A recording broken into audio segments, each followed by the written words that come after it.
자, 우리가 지난주에 그 요한계시록에서 나오는 한 교회를 살펴보았죠. 그 교회는 어땠습니까? 본인 스스로는 열심히 잘하고 열심히 교회를 섬기고 했는데 실제로는 하나님 앞에 책망을 받았던 한 교회가 있었습니다. 그런데 오늘은 이제 서머나 교회가 등장을 하는데요. 이 서머나 교회는 하나님이 이 교회를 향해서 책망한 내용이 없어요. 그러니까 하나님 앞에 칭찬을 받았던 교회입니다. 그래서 우리가 주변에 돌아다니다 보면 서머나 교회라고 하는 이름을 걸고 사역하는 목사님들도 의외로 많이 있습니다. 그렇죠? 근데 우리는 클립턴 한인 침례교회, 그렇죠, 지역의 이름을 따고 있습니다. 이 서머나 교회라고 하는 이름을 땄다라고 하는 건 뭐냐면, 그 교회의 이름을 명칭을 현대에 살아가는 우리도 똑같이 했다라는 건 뭐냐면, 우리도 서머나 교회처럼 하나님 앞에 칭찬을 받는 교회가 되어야 되겠다라고 하는 그런 마음으로 사역을 하고 있겠죠. 근데 중요한 거는 이겁니다. 교회의 이름이 중요한 게 아닙니다. 중요한 거는 우리 성도님들이 세상 가운데 어떻게 살아가고 있느냐가 중요한 겁니다. 왜요?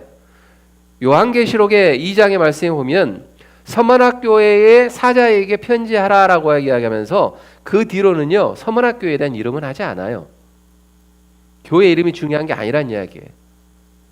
그러면서 그 안에 있는 성도들에게 예수님께서 뭐라고 이야기를 하시냐면, 그들에게 네가 가지고 있는 환난과 궁핍을 내가 알고 있다라고 위로를 하고 있습니다.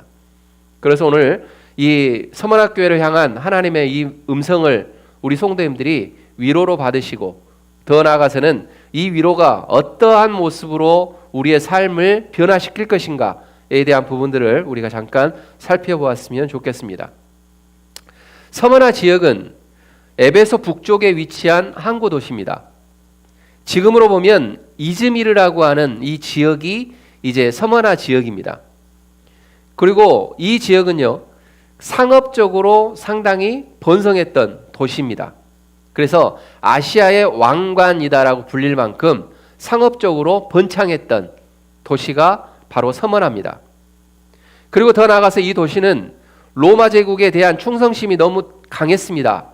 대단히 강했기 때문에 그 지역에서는요, 황제를 숭배하는 그런 중심지의 역할도 감당했던 지역이 서머나 지역입니다. 그리고 동시에 그 지역에 유대인들이 많이 거주했다라고 역사적으로 말을 하고 있습니다. 그리고 특히 이 지역을 보면은요, 예루살렘 멸망 이후 AD 70년 이후에 예루살렘이 멸망한 이후에 이주해온 많은 유대인들이 로마의 정부와 결탁을 합니다. 그래서 기독교인들을 심히 그 지역 안에서는 극심하게 핍박했던 그러한 지역입니다. 그런데 그 지역의 중심에 서머나 교회가 있습니다. 이러한 지역, 이 서머나 지역의 그리스도인들은요, 어떠한 삶을 살아갔냐면, 황제 숭배를 거부한다라고 하는 그 이유 때문에 로마 제국의 극심한 박해를 받았던 그러한 성도들이었습니다. 그리고 더 나아가서는 기독교를 적대시했던 유대인들의 강력한 회방과 밀고까지, 그래서 이중고를 겪어야만 했던 성도들, 그들이 바로 이 서머나 교회에 있는 성도들의 모습입니다. 그런데 그 성도들을 향해서 예수님이 뭐라고 말씀하시냐면, 너희가 가지고 있는 환난과 그 핍박을 내가 알고 있다라고 말씀을 시작하고 있습니다. 화려한 도시의 불빛 뒤편에는 예수님의 이름을 지키기 위해서, 그 믿음을 지키기 위해서 모든 것을 잃어버린 바로 서머나 교회의 성도들이 있었다라고 하는 사실입니다. 그러면 우리가 살고 있는 우리들의 모습을 한번 여기에 비추어서 한번 보았으면 좋겠어요. 겉으로 보기에는 번듯한 삶을 우리는 살아가고 있습니다. 그리고 많은 사람들이 부러워할 정도의 어떤 직장도 소유하고 있고 사업도 하고 있습니다. 그리고 더 나아가서는 평온한 가정을 꾸리고 있는 것 같습니다. 실상 우리의 속사정은 서머나 성도들의 모습과는 다른 모습은 사실은 아닌 것 같아요. 왜냐? 믿음을 지키려다 보니까 직장에서는 어떻게 됩니까? 내가 손해를 봐야 될 일들이 간혹 있습니다. 그리고 더 가서는 사업을 하다 보면 내가 예수를 믿는다는 그 이유 때문에 또 내가 내 마음을 베풀어야 하고 손해를 봐야 하고 하는 부분들이 종종 발생하게 되어집니다. 그리고 더 나아가서는 정직하게 살려다 보니까 세상의 빠른 속도에서 뒤처지는 것 같은 어떤 불안한 마음들이 또 나에게도 생기기도 합니다. 그런데 우리가 시편 51편에서도 우리가 새벽 예배 때 살펴봤던 것처럼 다윗이 이런 고백을 하죠. 정직한 영을 새롭게 해 주십시오라고 기도하죠. 그렇지만 우리는 이러한 세상 가운데 있으면서도 계속해서 우리가 이야기해야 될 것은 뭐냐면 정직한 영을 나에게 주십시오. 하나님을 전함에 있어서 하나님의 복음을 증거함에 있어서 혹여라도 내 모습이 그거에 반한 모습으로 해서 복음을 저해야 하는 일이 생기지 않게 하나님 나에게 정직한 영을 주십시오. 허락해 주십시오. 라고 우리는 기도한다라는 겁니다. 그런데 어때요? 세상은 계속해서 우리를 향해서 손가락질합니다. 심하게는 예수쟁이라고 하는 말까지 하면서 우리들에게 손가락질하고 핍박합니다. 그러나 중요한 거는요. 서만학교에 있었던 그 성도들만큼의 핍박은 사실은 아니에요. 그러나 우리가 느끼는 거에 있어서 이건 핍박이다 라고 생각할 수는 있어요. 그거는 강도의 차이라고 하는 겁니다. 그래서 우리는 이런 생각을 합니다. 나만 이렇게 힘들게 믿는 건가? 다른 사람들은 참 쉽게 다니는 것 같은데 왜 나에게만 이렇게 힘든 믿음의 여정들이 주어지지? 라고 하는 그런 생각들이 들어가면서 목구멍까지 막 이렇게 차오를 때가 있어요. 그런데 오늘 주님은 바로 그 질문을 품고 있는 우리들에게 그리고 그 예배의 자리에 나와 있는 우리들에게 이렇게 말씀을 합니다. 이렇게 위로하고 계십니다. 네가 가지고 있는 환난과 궁핍을 다 알거니와 라고 말씀합니다. 오늘 이 말씀을 통해서 우리가 어떻게 나아가야 될 건지 주님은 우리의 모습들을 어떻게 위로하고 계시는지 그리고 그 위로함을 받은 사람들이 어떠한 모습으로 살아가야 될 것인지에 대해서 우리는 세 가지로 한번 살펴보기를 원합니다. 첫 번째는 본문 9절에서 주님은 서머나교회의 환난과 궁핍을 안다라고 말씀을 합니다. 여기에서 궁핍이라고 하는 단어는요. 궁핍이라고 하는 단어는 그냥 현대어로 번역을 하면 가난이라고 하는 것도 매치가 됩니다. 그런데 여기에서 사용된 궁핍이라고 하는 단어의 헬라어는 푸토케이아라고 하는 단어를 사용해요. 이거는 단순히 우리의 지갑이 얇아졌다, 얇은 상태가 되어졌다 라고 하는 의미를 가지고 있는 것이 아니고 남의 도움 없이 단 하루도 살 수 없는 절대 빈곤을 표현하고 있는 그러한 단어입니다. 그러니까 오늘 내 앞에 주어진 음식이 하나도 없는 상태를 이야기하는 거예요. 절대 빈곤의 상태.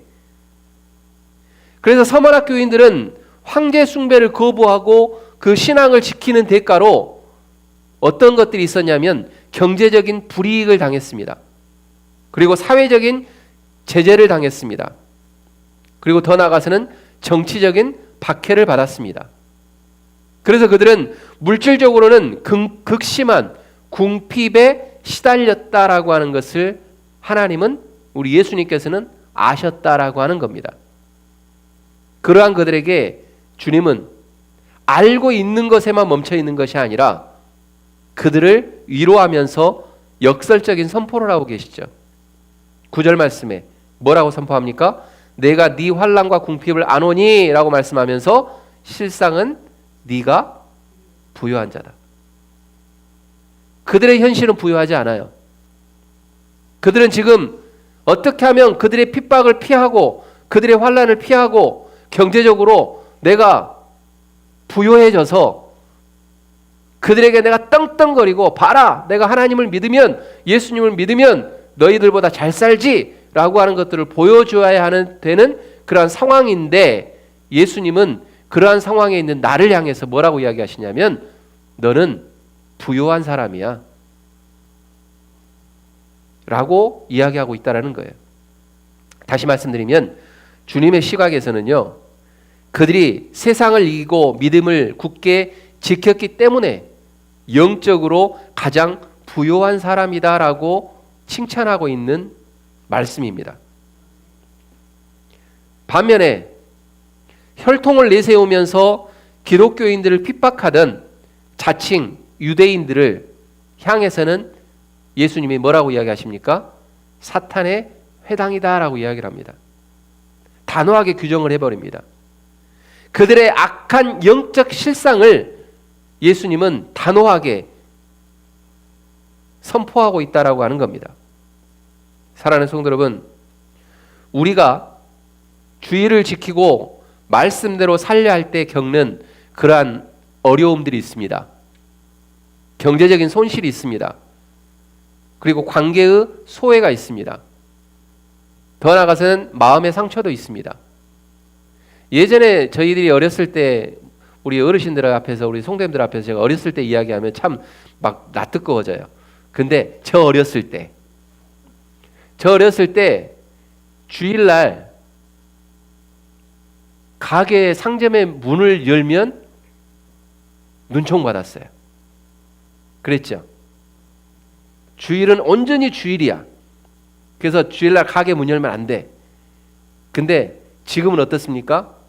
주일날 문을 안 열면 다른 사람들한테 눈총을 받아. 바뀌었어요, 이제는. 그리고 교회로 와요. 그러면 많은 사람들이 그래요.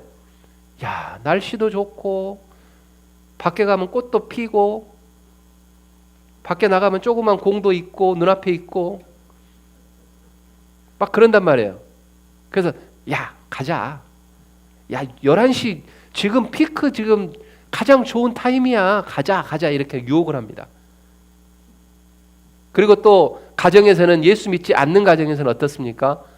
마음의 상처를 줍니다. 예수를 믿는다는 이유 때문에. 그게 어떻게 보면 서문학교의 모습과도 비슷할 수도 있어요. 그렇지만 주님께서는 그러한 상황에 있는 우리들에게 뭐라고 말씀하시냐면 구경만 하지 않겠다라고 하는 것을 선포하고 있는 거예요.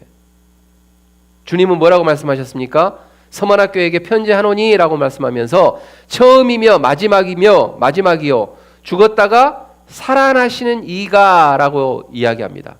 그러니까 본인을 그렇게 소개합니다. 근데 7개 교회를 이제 우리가 살펴볼 건데요. 거기에서 보면 각 교회에다가 이야기를 할 때 항상 예수님은 나는 누구야 라고 먼저 이야기를 합니다. 근데 나는 누구다라고 이야기하실 때에 그게 그 교회에 처해 있는 그 환경을 보시면서 나는 누구다라고 이야기한다는 거예요. 그게 뭐냐면 극심한 핍박으로 인해서 언제 순교할지 모르는 위기에 처해 있는 그 서문학교의 성도들에게 매우 적절하고 강력한 위로의 말씀을 먼저 하시는 게 뭐냐? 그게 죽었다가 살아난 내가 너희들을 어떻게 하겠다? 알고 있다 라고 하는 것을 말씀한다는 거예요. 다시 말하면 죽음의 권세를 이기신 분이 우리의 배고픔과 눈물을 보고 계신다라고 하는 말씀을 한다라는 겁니다. 그렇기 때문에 여기에서 놀라운 선포가 나오는 겁니다. 실상은 너희들이 처해 있는 그 환경이 다른 사람들로 보기에는 어렵고 궁핍하고 있을지 모르겠지만 예수님이 보는 그 시선은 실상은 네가 부요한 자다라고 예수님은 말씀을 하고 있다라는 겁니다. 아멘이십니까? 세상은 우리들을 뭘로 평가를 하냐면 통장의 잔고로 우리를 평가합니다. 많고 적음으로 평가를 합니다. 그러나 주님은 우리 안에 있는 예수 그리스도라고 하는 그분을 우리 마음속에 모셨느냐 모시지 않았느냐로 평가합니다. 그렇기 때문에 여러분들은 세상의 기준으로는 가난할지 모릅니다. 우리 성도님들은 가난할지 몰라요. 그러나 중요한 건 뭐냐면 내가 누구를 보느냐에 따라서 가난해지는 겁니다. 내가 빌 게이츠를 보고 있으면 나는 엄청 가난한 사람입니다. 그러나 워싱턴 DC의 노숙자를 보면 나는 정말 풍요한 사람입니다. 그렇기 때문에 내가 누구를 보느냐에 따라서 나의 가난의 여부가 달라지는 거예요. 그런데 세상의 기준은 우리를 가난하게 볼 수는 있지만 하늘의 관점에서 보면 온 우주를 창조하신 예수 그리스도의 그 시선으로 우리를 보면 우리는 가장 부요한 인생을 살아가고 있다라고 말씀을 하고 있다라고 하는 겁니다. 이 사실 앞에 확신을 가지고 우리 사랑하는 성도들 모두가 아멘으로 화답하시기를 주님의 이름으로 축원드립니다. 그리고 두 번째로는 서머나교회를 괴롭히는 것은 가난뿐만이 아니었습니다. 스스로 하나님의 백성이라고 자부하던 그 유대인들이 오히려 그들을 비방하고 핍박했습니다. 주님은 이들을 향해서 사단의 회당이다라고 부르셨습니다. 가장 가까이 있는 이들 혹은 믿었던 이들로부터 오는 비난과 오해는 우리를 깊이 어떻게 보면 깊은 영적 침체로 몰아넣을 수 있습니다. 그렇기 때문에 우리가 세상에서 함께하는 그런 사람들에게 받는 상처는 그냥 쉽게 넘길 수 있는데 교회 안에서 와서 같은 성도들끼리 받는 그러한 상처는 오래 가요. 그러니까 밖에서는 그냥 우리가 믿는 주님이 아닌 다른 주님과 함께 그냥 풀어버리면 되는데 우리는 그러지 못하기 때문에 어떻게 됩니까? 계속해서 앙금을 쌓고 하다 보니까 그게 오히려 뭐가 되냐? 나의 영적 침체로 되어져 버린다는 겁니다. 그러나 주님은 오늘 이 시간에 이렇게 말씀합니다. 10절 말씀에 너는 장차 받을 고난을 두려워하지 말라. 주님은 고난을 없애주겠다라고 말씀하지 않습니다. 네가 받고 있는 환난, 네가 받고 있는 핍박, 그 모든 것 내가 없애줄게 라고 이야기하지 않아요. 그럴 때 보면 참 서운할 때가 많죠. 하나님 참 힘들어요. 해결해 주세요. 그러면 그래 오케이 내가 해결해 줄게. 그러면 얼마나 시원시원하고 좋아요. 내가 믿는 하나님은 그렇게 시원하신 분인데 근데 중요한 건 뭐냐면 그렇게 이야기하지 않아요. 뭐라고 말씀하시냐면 두려워하지 마. 두려워하지 마. 왜 그럴까요? 그 답은 뒤에 나옵니다. 그 고난은 10일 동안만 지속될 것이기 때문에 그렇습니다. 여기서 10일이라고 하는 것은요. 문자적으로 해석을 해가지고 우리가 받는 고난 예수님 10일만 주신다며요. 왜 1년 동안 나를 힘들게 하세요? 이렇게 보면 안 돼요. 여기서 10일이라고 하는 것은 묵시적인 상징의 수입니다. 그렇기 때문에 핍박의 강도가 완전하고 극심할지는 모르지만 동시에 그 고통의 시간이 하나님이 허락하신 제한된 시간 안에 사라질 것이다라고 하는 것을 의미하는 겁니다. 사랑하는 성도 여러분, 우리의 인생의 환난은 영원하지 않습니다. 하나님의 통제 아래에 있다라고 하는 사실들을 믿으시기를 주님의 이름으로 축원드립니다. 그렇기 때문에 세상은 끊임없이 여러분들에게 우리 성도님들에게 부족하다, 더 가져라 한다, 더 가져야 한다. 그래야지 너의 가치가 높아질 수 있다 라고 끊임없이 우리에게 속삭입니다. 그렇지만 오늘 주님은 우리들에게 뭐라고 말씀하시냐면 아니다. 나를 위해 기꺼이 손해를 감수하는 너야말로 가장 부요한 자다라고 말씀을 하고 있다라고 하는 겁니다. 사랑하는 성도 여러분, 서머나 교회의 위대한 신앙인이었던 한 인물이 있죠. 요한의 제자이자 서머나 교회의 12대 감독. 누가 떠오르십니까? 그렇죠. 안 떠올라야지 제가 설교하기 편합니다. 누가 떠오를까요? 폴리캅이라고 하는 사제가 떠오릅니다. 그는 그 서문학교에서 순교했습니다. 화형대 앞에서 로마 총독이 그리스도를 모른다라고 하면 살려주겠다라고 계속해서 폴리캅을 회유합니다. 그럴 때 폴리캅은 이렇게 고백을 하죠.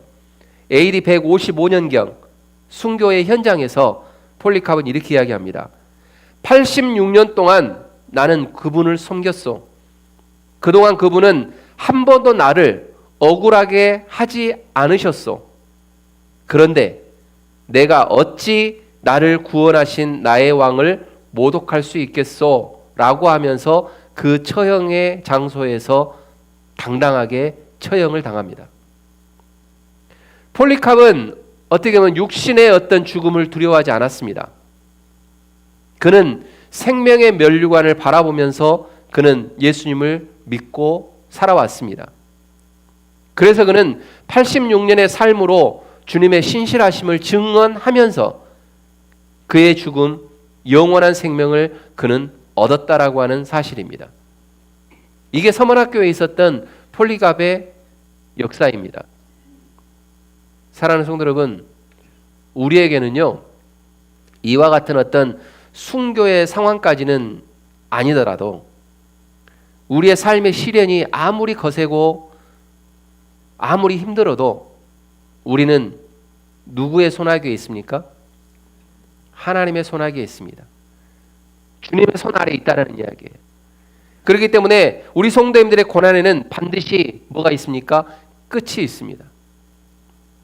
내 건강의 염려, 내 경제적인 어떤 염려, 세상에서 받는 어떤 어려움들, 이러한 것들이 있을지 모르지만 예수님이 단호하게 선포하실 때 그 고난을 두려워하지 마. 그거는 있을 수 있어. 그러나 10일 동안만 있을 거야. 다시 말하면 내가 그거를 제하는 순간, 내가 그것을 너에게 있어서 떠나게 하는 순간 모든 것들은 깨끗하게 승리할 수 있어 라고 하는 말씀을 우리들에게 하고 있다라고 하는 겁니다. 사랑하는 성도 여러분, 우리 성도님들에게 어떤 어려움이 있습니까? 남에게 말하지 못할 어떤 어려움들이 다 있잖아요. 한 가지씩은 있어요. 분명히 있어요. 그런데 누군가에게 이야기하면 괜히 나에게 있어서 어떤 신앙에 있어서의 뭐라 그럴까요? 내 믿음의 약한 것들이 드러날까 봐 숨기는 경우들이 있죠. 그래서 제가 지난번에 말씀드렸잖아요. 우리 어머니도 그런다고 했잖아요. 우리 엄마 핑계를 대야 돼. 아무튼 우리 엄마가 그래요. 저번에도 말씀드린 것을 반복합니다. 전화해가지고 어디 아픈 데 없죠? 괜찮다. 근데 집에 가면 약을 이렇게 막 드셔. 그거 종종 보시잖아요. 근데 그 아픈 거예요,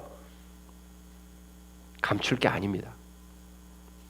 나의 연약함이 하나님이 나를 다시 한번 하나님 편에서 하나님의 영광의 모습을 드러내기 위해서 나를 세우시기 위한 연약함으로 내가 받아들이면 숨길 게 아니에요. 오히려 하나님 앞에 드러내놓고 고백하면서 하나님, 우리 사랑하는 성도들과 함께 중보하고 싶어요 라고 하는 그러한 신앙의 고백들이 우리 입술에서 나와야 된다는 사실이에요. 사랑하는 성도 여러분, 혹시 아프신 데 있으시면 저한테 숨기지 마십시오. 간혹 저한테 직접 안 들려오고요, 옆으로 이게 참 우리 야구를 잘하셔. 우리 성도님들은 커브로 들어와. 커브로. 그래서 다른 분한테 내가 이야기를 들어. 그런 일이 없도록 했으면 좋겠습니다. 그렇기 때문에 우리 성도님들의 힘듦, 어려움, 오늘 성경에서 뭐라고 이야기하십니까? 내가 다 안다. 누가 말씀하는 거예요? 예수님이 우리 성도님들에게 이야기하는 거예요. 내가 다 알고 있어. 내가 다 알고 있어. 그렇지만 그 일을 가지고 두려워하지 마. 왜? 그거는 내 손에 있으니까. 믿으십니까? 예수님 손에 있으니까 두려워하지 마 라고 이야기한다는 거예요. 그리고 세 번째로는 마지막으로 주님께서 도전합니다. 내가 죽도록 충성하라. 그리하면 내가 생명의 관을 내게 주리라 라고 말씀을 합니다. 여기서 충성이라고 하는 단어에 한번 집중해 볼까요? 이 충성이라고 하는 단어는 우리가 생각할 때 어떻게 생각을 하십니까? 어떤 대단한 업적을 남기기 위해서 내가 열심히 하는 것, 이렇게 충성이라고 생각할 수가 있습니다. 그러나 내가 죽도록 충성하라라고 했을 때는요, 여기서 예수님이 말씀하시는 충성은요, 끝까지 나를 신뢰해라고 하는 거예요. 끝까지 그 신뢰를 거두지 마. 이게 충성이에요. 근데 우리가 오해하는 충성은 이거죠. 교회에서 열심히 봉사하는 것, 이거를 충성이라고 생각을 하죠. 그러나 저는 우리 성도님들에게 단호하게 얘기합니다. 열심히 하지 마세요. 열심히 하는 분이 제일 무서워요, 사실은. 중요한 건 뭐냐? 열심히 하시려면 끝까지 예수님을 신뢰하면서 열심히 하세요. 이 열심히 사라진 봉사는 교회를 무너뜨립니다. 그렇기 때문에 우리가 현대를 살아가는 교회들의 어려움이 어디에서 나오느냐? 열심만 있고 충성이 없어요. 교회에 대한 열심은 있는데 예수님을 신뢰하는 그 충성은 없어요. 그러다 보니까 어떻게 됩니까? 교회가 어려워요. 왜? 나는 충성한다고 했는데 남이 나를 안 알아주거든. 그러니까 어떻게 됩니까? 교회가 어려워지는 거예요. 그러나 클립턴 그 한인 침례교 우리 성도님들은 이 예수님이 말하는 내가 죽도록 충성하라라고 하는 이 충성에 대한 이 단어를 우리 성도님들은 정확하게 인지하고 돌아가셨으면 좋겠어요. 이 충성이 뭐라고요? 예수님을 신뢰를 거두지 않는 겁니다. 폭풍우가 치는 배 위에서 사공의 키를 놓지 않는 것처럼 우리 인생의 풍랑 속에서도 예수님이라고 하는 그 키를 놓지 않는 것, 이게 우리들이 성도라고 하는 우리의 위치에서 해야 될 당연한 것이다라고 하는 것을 우리 사랑하는 성도님들이 모두가 기억하셨으면 좋겠습니다. 그렇기 때문에 문자 그대로 목숨을 잃는 순교의 자리에 이르기까지 신앙의 절개를 지키라라고 하는 일사각오의 그 요구, 이게 바로 죽도록 충성하라라고 하는 말씀입니다. 그렇다면 신앙의 절개를 지키는 자들에게 주시는 두 가지 약속이 있습니다. 그게 뭘까요? 첫 번째는 생명의 면류관을 너희들에게 주겠다라고 말씀을 합니다. 우리가 말씀을 보면은요, 그때 그 당시의 어떤 배경을 잘 살펴봐야 합니다. 왜냐? 왜 예수님이 갑자기 면류관이라는 이야기를 하셨을까라고 보면 서머나는요, 고대 운동 경기로 유명했던 도시 중에 하나입니다. 그렇기 때문에 주님은 운동선수가 얻는 승리의 월계관, 그 이미지를 차용해서 죽음을 이긴 승리자들에게 영원한 생명 그 자체인 면류관을 주시겠다라고 약속하는 겁니다. 왜냐하면 서머나교에 있는 그 사람들이, 그 성도들이 이해하기 쉽게끔 예수님은 말씀을 하고 있는 거예요. 그래서 내가 영원한 생명의 면류관을 너희들에게 주겠다. 어떻게 하면? 나에게 죽도록 충성하면, 그 신뢰를 버리지 않고 끝까지 달려온 너희들에게 내가 생명의 면류관을 주겠다라고 말씀을 하고 있는 겁니다. 그렇기 때문에 이 땅의 월계관은 시듭니다. 시들어버립니다. 그렇지만 주님이 주시는 그 생명의 면류관은 영원하다라고 하는 사실들을 기억하십시오. 그래서 우리 클립턴 한인 침례교회 우리 모든 성도님들이 그 생명의 면류관을 한 명도 놓치지 않는 우리 모든 성도님들이 다 되셨으면 좋겠습니다. 세상에 있는 면류관은 한 명에게만 줍니다. 1등. 열심히 달려가서 그 파이널 라인에서 들어가는 그 사람의 한 명에만 줍니다. 그러나 우리 예수님의 면류관은 그 한 명에만 국한되지 않습니다. 예수 그리스도를 끝까지 신뢰하고 충성하는 그 성도들에게 모두에게 주시는 생명의 면류관이 준비되어져 있다라고 하는 겁니다. 그 다음에 두 번째로는 사망의 해를 면제해 주시겠다라고 선포하십니다. 첫 번째 사망이 뭡니까? 육체적인 죽음입니다. 그러면 둘째의 사망은 뭘까요? 두 번째의 죽음은 최후의 심판을 통해서 불못에 던져지는 영원한 영적 죽음을 뜻합니다. 비록 성도들이 신앙 때문에 육적으로 고통받고 순교회를 당할지는 모를지라도 영적으로는 결코 사망에 이르지 않겠다라고 하는 하나님의 승리적인 선언입니다. 사랑하는 성도 여러분, 죽음이 끝이 아님을 믿는 사람만이 오늘을 당당하게 살아갈 수가 있습니다. 죽음을 두려워하는 사람들은 당당할 수가 없습니다. 그러나 하나님이 주시는 두 번째의 죽음은 승리로 선포되어진다라고 하는 사실을 믿는 그 순간 우리는 세상 가운데 나아갔을 때에 당당하게 살아갈 수 있다는 사실입니다. 지금 겪고 있는 그 결핍이 우리 성도님들을 어렵게 합니까? 무너뜨립니까? 그러나 예수님과 함께하면 절대 무너지지 않습니다. 나의 연약함, 나의 궁핍 절대 무너지지 않는다라는 겁니다. 오히려 그 결핍이 우리 사랑하는 성도님들을 더욱더 주님께 가까이 인도하는 통로가 될 줄 믿습니다. 이제 설교를 마무리하겠습니다. 그리고 마지막으로 우리 성도님들에게 묻고 싶습니다. 우리 성도님들은 지금 세상의 시선으로 자신을 정죄하고 있습니까? 아니면 주님의 평가로 자신을 세우시기를 원하십니까? 서문학교회를 향한 메시지는 이기는 자는 둘째 사망의 해를 받지 아니하리라 라고 하는 약속으로 끝을 맺습니다. 서문학교회의 이야기는 오늘을 살아가는 우리에게도 외적인 어떤 궁핍이나 잠시 받는 어떤 육신의 고난을 두려워하지 말고 영원한 생명을 소유한 자답게 끝까지 신앙의 정죄를 지키라라고 하는 강력한 도전의 메시지입니다. 그렇기 때문에 우리 살아가는 모든 성도님들이 이 세상 가운데 한번 당당하게 한번 살아갔으면 좋겠습니다. 육체의 연약함 하나님 앞에는 아무것도 아니에요. 그냥 그것 때문에 내가 마음이 약해질 이유도 없어요.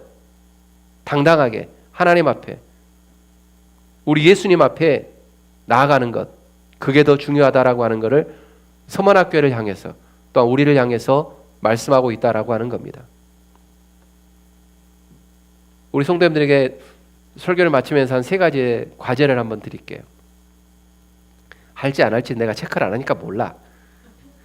그래도 일단 드리는 거예요, 그냥. 자, 첫 번째는 이번 주 한번 손해를 보더라도 한번 정직을 한번 선택해보는 그러한 모습을 한번 가봤으면 좋겠습니다. 하나님의 평가를 나 자존심으로 삼기로 한번 결단하는 겁니다. 내 자존심은 세상이 볼 때 그들하고 싸워가지고 이기는 것, 이게 자존심이 아니라 하나님이 나를 평가하는 것에 대한 포커스를 잡고 가는 거예요. 그리고 두 번째로는 내게 닥친 환난이 10일에 제한된 시간임을 신뢰하면서 오늘 하루를 두려운 상황에서 주님 지금 저 상당히 두려워요 라고 주님 앞에 솔직하게 한번 기도하는 겁니다. 세상의 강함을 예수님 앞에 나와서까지 나 강해요 라고 이야기하지 말라는 거예요. 하나님 앞에는 조용히 무릎 꿇고 하나님 지금 저 무서워요.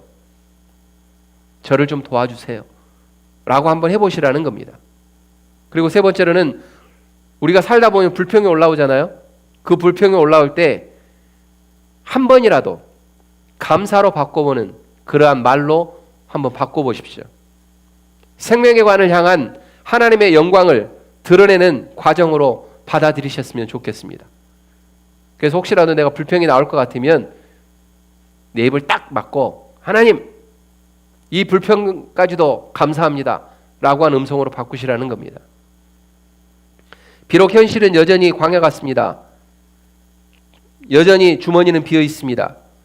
그러나 내 안에 계신 예수님으로 인해서 그리스도 안에서 이미 부요하게 되었다라고 하는 하나님의 선포를 믿으시고 부요한 삶을 살아가시는 우리 모든 성도님들이 다 되셨으면 좋겠습니다. 우리가 간혹 그런 말들을 자주 하잖아요. 우리가 뭔가 내가 원하는 것에 대한 목표가 딱 이루어졌을 때 우리는 간혹 그런 이야기를 합니다. 하나님이 하셨습니다. 근데 우리 클립톤 하나님 침례교회 성도님들은요 그런 말을 사용하지 마세요. 하나님이 하셨습니다라고 하는 것은요, 자기의 교만이에요. 왜 그런지 아십니까? 하나님은 원래 하셨어요. 하나님은 원래 다 잘하시는 분이에요. 내 입으로 하나님이 하셨습니다라고 이야기하는 것 자체가 뭐냐면 내 믿음이 거기까지 도달했습니다라고 자기를 자랑하는 거예요. 영광스러운 모습은 뭔지 아세요? 하나님 앞에 영광 돌립니다라고 하는 거는 우리가 간혹 착각하는 게 그거잖아요. 하나님께 영광 돌립니다라고 했을 때 하나님이 하셨습니다. 이게 영광이 아니에요. 그러면 우리가 가지고 있어야 하나님께 대한 영광은 뭘까요? 다시 한번 잊어먹으셨을까 봐 강조합니다. 삶으로 증명하십시오. 이게 하나님의 영광입니다. 내 입술로 뱉는 것 영광이 아니에요. 이건 교만이에요. 그렇기 때문에 하나님의 일하심을 내 입으로 까먹지 마십시오. 하나님의 일하심을 나의 삶으로 보여주십시오. 이게 우리 클립턴 한인 침례교회가 되었으면 좋겠고 우리 성도님들이 다 그런 모습으로 살아가셨으면 좋겠습니다. 아멘. 할렐루야. 아멘. 기도하겠습니다.